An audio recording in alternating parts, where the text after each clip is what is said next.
Good afternoon to one and all. So myself Vigneshwari, lecturer, still lecturer at College of Nursing. So today I'm going to take about a topic on endocrine disorder, that is the diabetes mellitus. It is comes under the medical surgical nursing.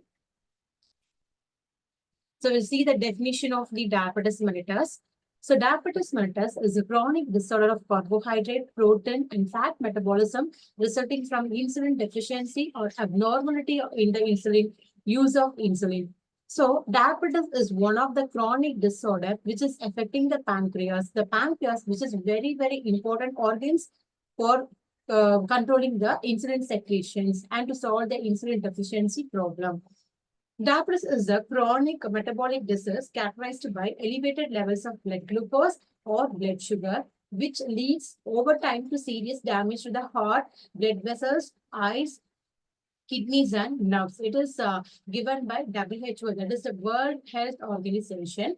So, diabetes is a chronic disorder. It cannot be solved or cured easily. So it is elevated of the blood glucose level. The blood glucose is very important to digest and to control the cells and all. If the glucose level is not properly maintaining by the blood means it is leads to diabetes mellitus, and also it affect the that is the kidney and eyes and the blood vessels and the heart and nerve system. So diabetes mellitus is one of the chronic disorders which affecting the pancreas.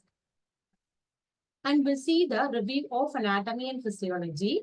So diabetes is mainly functioning, which is caused mainly by pancreas. So it's a pancreas hormones. So insulin by beta cells. So beta cells, which is responsible for producing the insulin secretions, and glucagon by alpha cells. Pancreas secretes 40 to 50 units of insulin daily in 2 steps. So pancreas in daily it is secreting 40 to 50 units. If the pancreas is not getting enough insulin means that condition is the diabetes mellitus, and if not secreting the proper insulin means it is given by the artificially, that is the insulin. Artificial insulin is there to provide to manage the insulin deficiency and secreted at low levels during fasting level. When the pancreas is not functioning properly means that time the insulin will not secrete properly, and also when the person is having the fasting, that time the secretion of the insulin is getting decreased and increase the level after eating. So after getting the food, the person's insulin level will be increased. That is the postprandial. Whenever you check the blood glucose of the patients, before the food that will be a normal, and after the food it is getting increased. So we have to do both the FBS and the PPBS sampling. Burst of insulin occurs within 10 minutes of food. So after getting the food, after intake of the food, any food which you are taking, it may be a protein or the carbohydrates, the insulin level will be increased. Then proceeds with increasing release as long as hyperglycemia is present. So that condition is called as hyperglycemia. That is the increased blood glucose level in the blood. That is the hyperglycemia. So we'll see the insulin. So insulin allows glucose to move into cells to make energy. So insulin is very, very important to all the persons to getting the enough energy. So insulin is normally and naturally secreting by the pancreas. If it is not secreting by the pancreas, if there is any beta cells destructions of any congenital problems in the pancreas means it can be given artificially, because the insulin is very important for energy and it inhibits glucagon activity.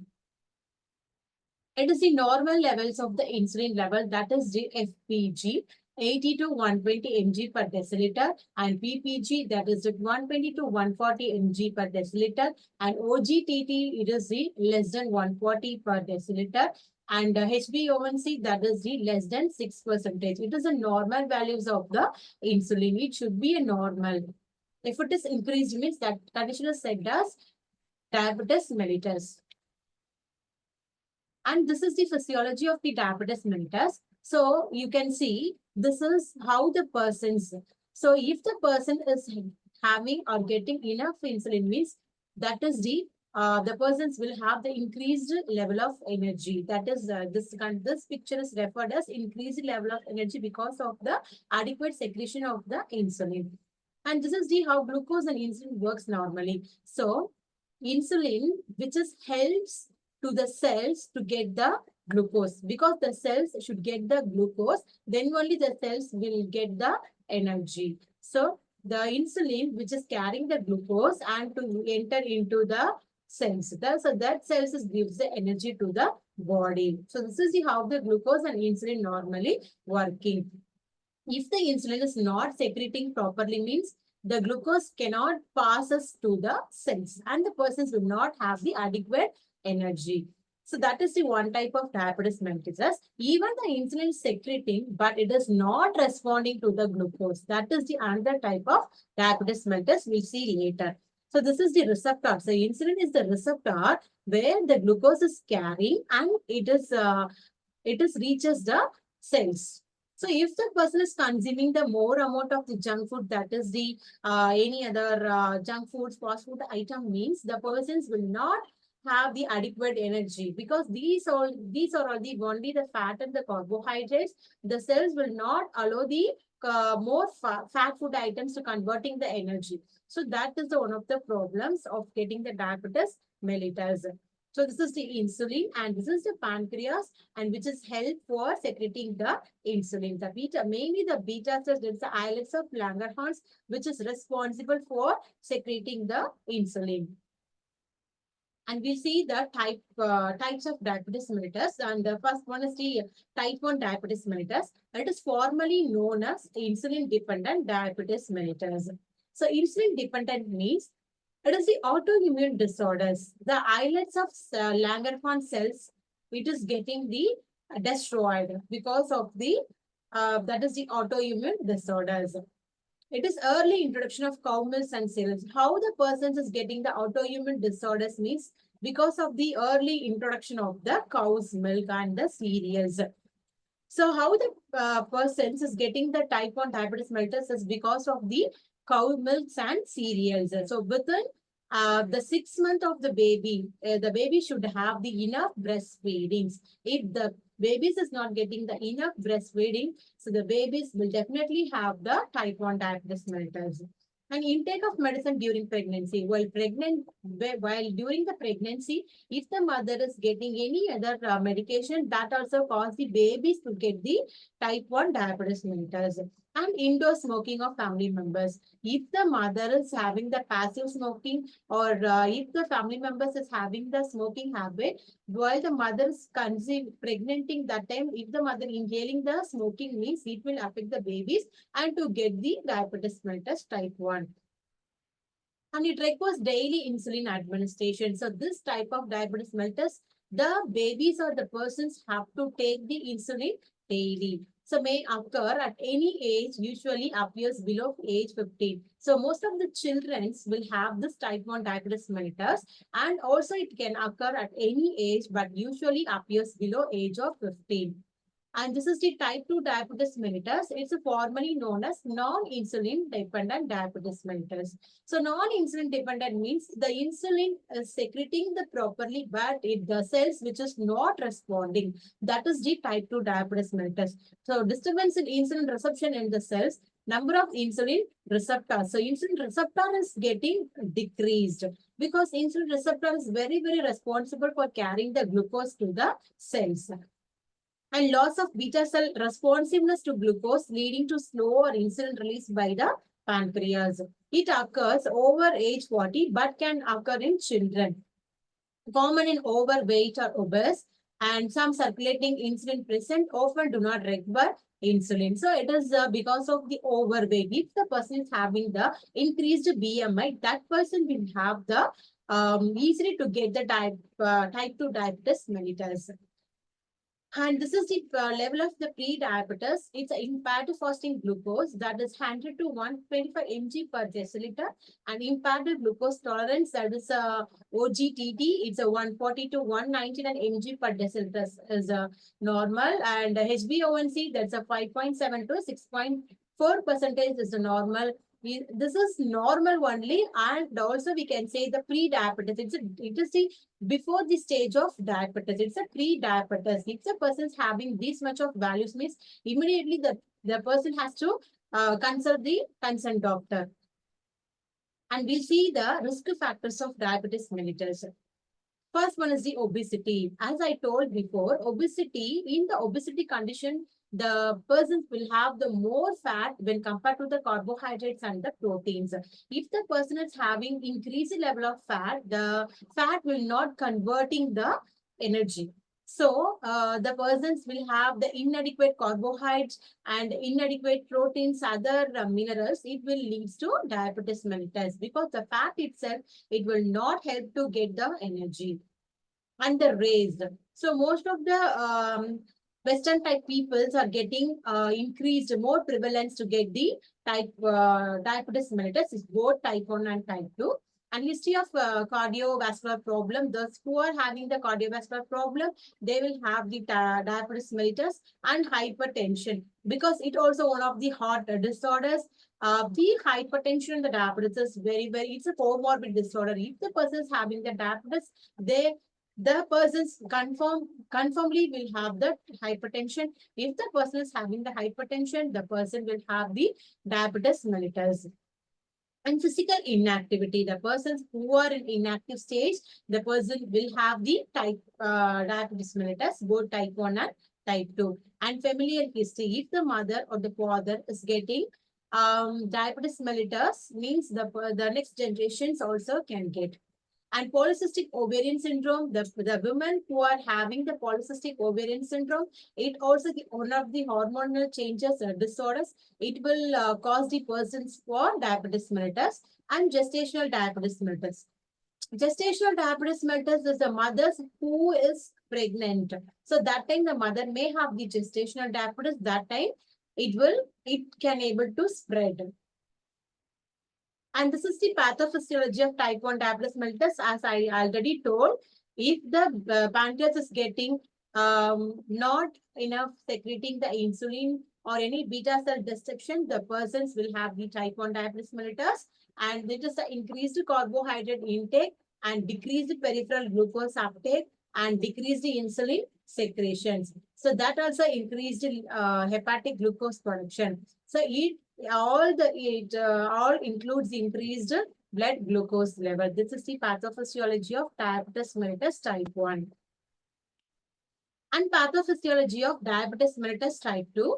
And first, it is the unhealthy lifestyle. Most of the diabetes mellitus type 2 patients may have the unhealthy lifestyle. Because of their unhealthy lifestyle, the persons may have the type 2 diabetes mellitus. It is because of excessive calories and physical inactivity. So that causes the diabetes mellitus type 2. And because of the unhealthy lifestyle, excess calories, the person may have the visceral obesity. That's because of increased fat level. And due to the increased fat level, it leads to insulin sensitivity and liver and muscles. So the liver and the muscles will not getting the adequate energy, and the liver also will not produce the glucose properly. So that can lead to hyperglycemia, and sometimes due to the genetic problem that may cause the insulin secretion destructions and deficiency and insulin sensitivity. So these all has caused the kidney glucose reabsorption that can cause the kidney disorders. And clinical manifestation, otherwise called the signs and symptoms. So polyuria, polydipsia, and polyphagia, weight loss, weakness, fatigue, blood glucose, increased blood glucose level, and increased glucose in urine. That's a glycosuria. And continuation of the signs and symptoms, nausea, vomiting, changes in level of consciousness because of severe hyperglycemia, and sleepiness, drowsiness, coma, and recurrent infections, prolonged wound healing, altered immune and inflammatory response prone to infection. That is a glucose inhibit the phagocytic action of WBC resistance, and genital pruritus. Most of the diabetes mellitus persons may have the genital pruritus because of the glycosuria. Increased glucose level in the urine may cause the fungal growth, that is a candidal infections, and it causes the itching in the genital region, especially in women. And how can we diagnose the diabetes mellitus?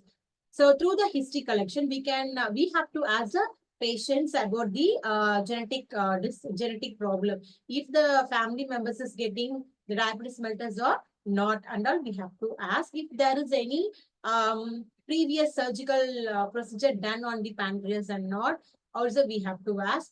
And other is classic signs of hyperglycemia with RBCs, RBS, more than 120 mg per deciliter, and OGTT, that's a oral glucose tolerance test, that is the more than 200 mg per deciliter, and that's FBG fasting prandial glucose, that is the 120 mg per deciliter, and HbA1c, it is more than 6%. And also we have to do the urine analysis, that is a glycosuria and ketone bodies and all we need to check.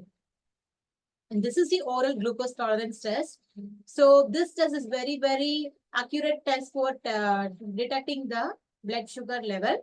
So before doing this test, we have to withdraw some blood from the patients and ask the patient to collect the urine. So before test, and after that, we have to provide 1 glass of glucose and ask the patient to dilute with water and take. And before drinking this glucose, so ask the patient to be empty the stomach for 8 to 12 hours. It's a prior the test. So after drinking the glucose, so ask the patient to wait for 2 hours, and after that we have to again withdrawing the blood and also the urine test. So this is the accurate test for detecting the blood glucose level. And glycosylated hemoglobin, that's a HbA1c. It is the measures the amount of glycated hemoglobin in your blood. Glycated hemoglobin is a substance in red blood cells that is formed when blood sugar attaches to hemoglobin. And this is the HbA1c, and the red blood cells and the sugars is getting attached. That's a glucose is getting attached. If it's more glucose is attached with the RBCs, means it causes the diabetes mellitus. It's a glycohemoglobin, and this is the red blood cells.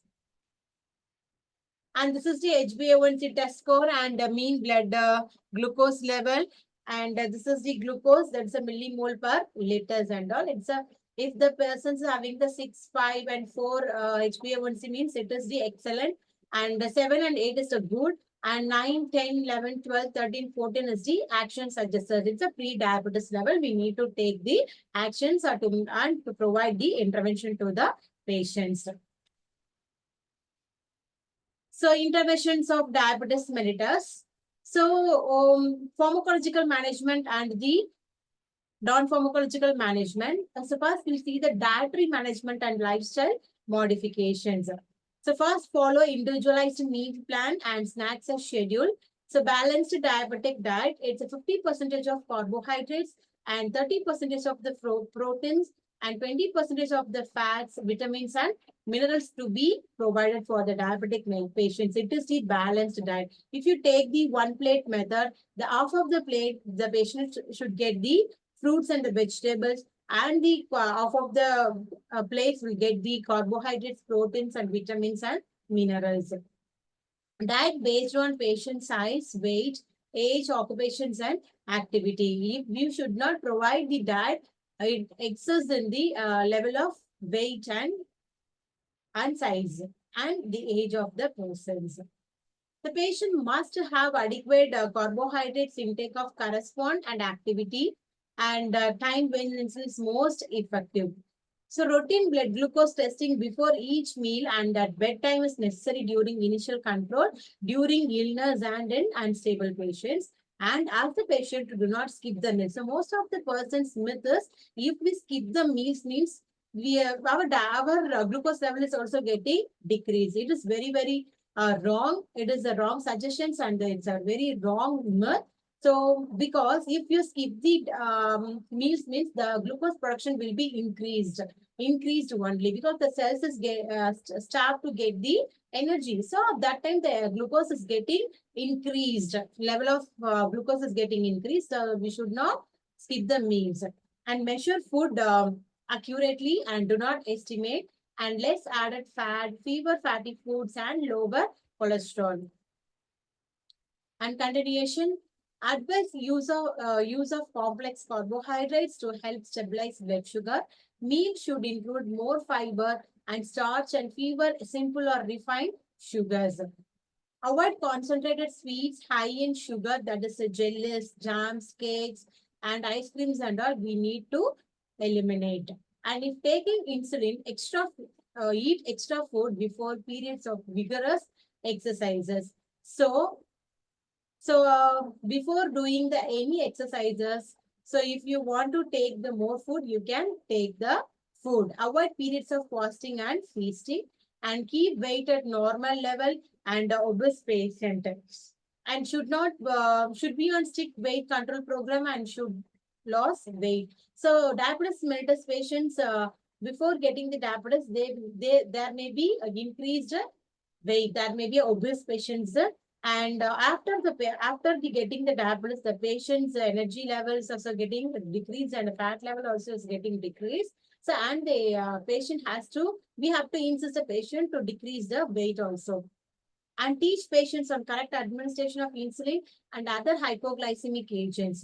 Insulin in current use may be stored at room temperature, all others in reference or cool area. So avoid injecting cold insulin, that's a lead to tissue reaction. And roll on insulin vial to mix, do not shake, remove air bubbles from syringe. So press, do not rub the site after the injection, since the rubbing may alter the absorption of insulin. Avoid smoking for 30 minutes after injection, that's a cigarette smoking. And rotate sites, failure to rotate sites may lead to lipodystrophy and lipodystrophy, localized disturbance of fat metabolism. And there's a lipohypertrophy example, thickening of subcutaneous tissue at injection site, feel lumpy or hard, spongy, and results in decreased absorption of insulin, making it difficult to control the patient's blood glucose. This is the sites of insulin injections. So this is the nearby umbilical region, both right and the left side of the abdomen, and the front and side of thigh. It's a vastus lateralis region, both right and left. And this is the back under the scapula. It's upper and outer arm, and the buttocks region you can administer, and side of thigh also you can administer. So this is the insulin injection sites. And the insulin's actions. So it is the ultra rapid acting insulin analog and short acting, and it can be administered through the IV or subcutaneous, and it's a prandial and supplemental. And rapid acting regular, that's both IV and subcutaneous, and prandial or supplemental. And immediate, it can be administered through the subcutaneous, and it is a basal. And long acting, it's a protamine, it can be administered through the subcutaneous, and it is the basal. And the sliding scale, this is the blood sugar level and low dose scales and the moderate dose scales and high dose scales. And this is the normal values of the blood sugar level and where the blood sugar scale is detected. So it is the pictures which is referring the to preventing the contaminating a short acting insulin with the long acting insulin. Factors affecting the body needs for insulin, it's trauma, infection, fever, and severe psychological and physical stress of other illness. And we need some active exercise to reduce the fat level and to make the person's increase the energy. And insulin shock, low blood sugar cause, overdose of exogenous insulin, and eating less and overexertion without additional calories. And this is the signs and symptoms. It's a parasympathetic.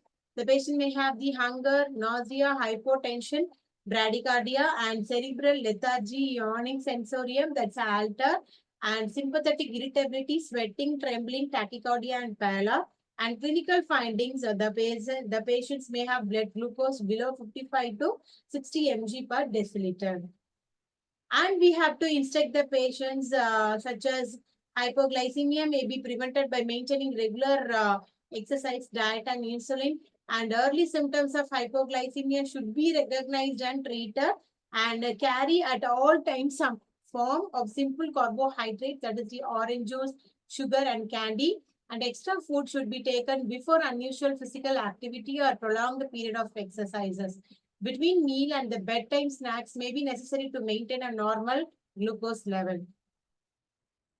So classification and mechanism of action, let us say examples. First one is the sulfonylureas. So first medication is the tolbutamide and chlorpropamide and glyphosate and glimepiride and glibenclamide. So this medication action is to stimulate beta cells of the pancreas to secrete insulins and improve binding between the insulin and the insulin receptors and number of insulin receptors. Big one, it's a metformin and body tissue sensitive to insulin, glucose uptake and inhibit glucose production by the liver. And next medication is the alpha glycosidase inhibitors. It's A-carbose and miglitolol and delay absorption of glucose in the intestine. And thiazolinase and rosiglitazone and pioglitazone. And it enhances insulin action at all the receptor sites. And how the oral antidiabetic is working means, first is the decreased hepatic glucose output, and it will decrease glucose absorption, and it will decrease the glucose absorption and increase the peripheral glucose uptake and increase the insulin secretions. So this so which one is the hepatic glucose output is a big one, and glucose absorption is the alpha glucoside inhibitors and sulfonylureas and meglitinates. It causes the type 2 diabetes mellitus. This medication is mainly action for type 2 diabetes mellitus. So advise the patient to have the regular exercises because it promotes the use of carbohydrates and enhances action of insulin and blood glucose level and need for insulin and the number of functioning receptor sites of insulin, and perform exercise after meals to ensure an adequate level of blood glucose and carry a rapid acting source of glucose during exercise like lemon, blood glucose and lemon juice, and excessive or unplanned exercise may trigger hypoglycemia, and take insulin and food before active exercises. And assessment, the nursing diagnosis, the patient may have the anxiety and fear and altered nutrition, pain and fluid volume deficit, and planning. So address the nursing diagnosis, implementation, prevent complications, monitor blood sugars, administer medications and the diet, and teach diet and medications, assess. We need to assess the patient blood glucose level. And altered nutrition, meal planning, weight control are the foundations of diabetes mellitus, and deciding and teaching of the therapeutic diet plan to help to prevent the hypoglycemic reactions and maintain overall blood glucose control. A person with diabetes should exercise and avoid use of artificial sweeteners. And fluid volume deficit, note orthostatic BP changes, monitor mental status and monitor intake and output, and weigh daily and note urine specific activity, and maintain fluid intake at least 2,500 mg per day within cardiac tolerance when oral intake is resumed. Risk of unstable blood glucose, assess blood glucose level before meals and bedtime, assess the patient's current knowledge and understanding about the prescribed diet, and teach the patients how to perform home glucose monitoring and assess the pattern of physical activity. And risk for injury, it's cleanse and inspect the feet daily and wear properly fitting shoes and avoid walking barefoot, and trim toenails properly, report on non-healing breaks into the skin. Risk for impaired integrity, wound care, wound environment, debridement, elimination of pressure on an infected area, and growth factor replied to wounds. And chronic pain means it is the maintenance of normal glucose level, and we have to administer the analgesis and regular follow-up. Risk for injury related to disturbed sensory perception. It can be a blood glucose control, environmental control, bright lamp, and coding objects, syringes with magnifiers, use of adaptive devices. Overall, we need to provide the health teaching regarding assessing learning needs, assessing physical, cognitive, and emotional limitations, explaining survival skills and counseling, psychosocial preparation, and home care management and healthcare resources. So this is the at loss is the references. That is the Lewis book textbook of medical surgical nursing, and Brenner and Siddharth, it's a textbook of medical surgical nursing. Joyce M. Block, it's a textbook of medical surgical nursing. So I have referred the three books. You also can refer the books. And so far we have discussed about the definition of diabetes and causes of diabetes, and pathophysiology of type 1 and type 2 diabetes mellitus, and signs and symptoms, diagnostic evaluation, and management of the diabetes mellitus. And log cystic complications is a nephropathy, neuropathy, cardiopathy, and retinopathy. These are all the complications of diabetes mellitus. So, thank you. I hope you all understand about the diabetes mellitus. Next class, we will see with the new topic. Thank you. Thank you for one and all. Thank you. Thank you.